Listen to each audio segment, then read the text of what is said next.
certain far-right extremists and others who might sympathise with them deny that Muslims have played a part in the security and history of Europe since the First World War.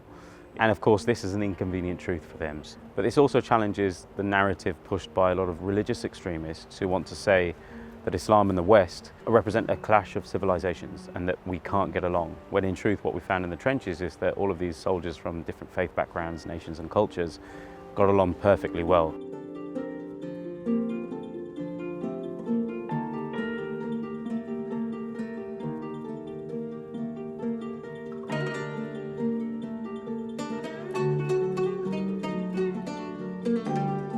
Most of the world recognises that the First World War began in 1914 and ended in 1918.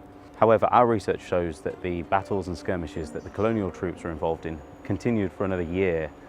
And so we think it's about time to recognise that actually a centenary of the First World War doesn't end until 2019, at least not for the colonial troops. And so it's an opportunity to have this discussion about how we remember the First World War and how we remember the contribution of those in the First World War.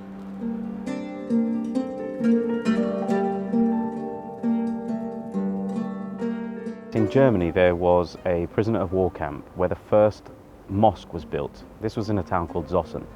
The purpose of the mosque was to try and brainwash the Muslim soldiers who were fighting for the Allies in order to get them to change sides and fight for the Ottomans. But what's remarkable is less than 3% of the Muslim soldiers that were captured in these prisoner of war camps actually changed sides, because principles of loyalty and commitment are things that Muslims hold very dear.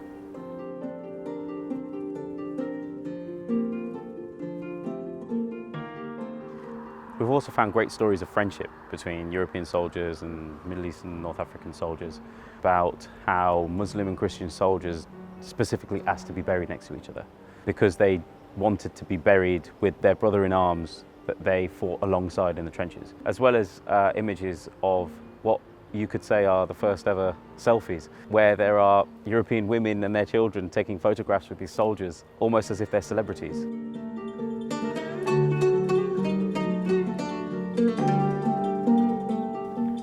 So while our project focuses on the Muslim contribution, we would like to remind people that actually this is a story about revealing the diversity in the First World War, pay proper tribute to all of those who contributed.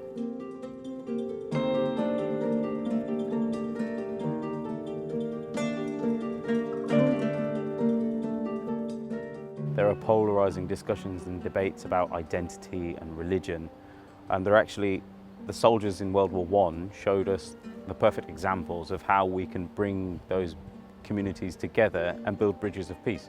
And so we hope that with this project that we can open up that dialogue again on those kind of terms between people of different nations, cultures and religions in the hope to improve social cohesion and bring peace again to the world.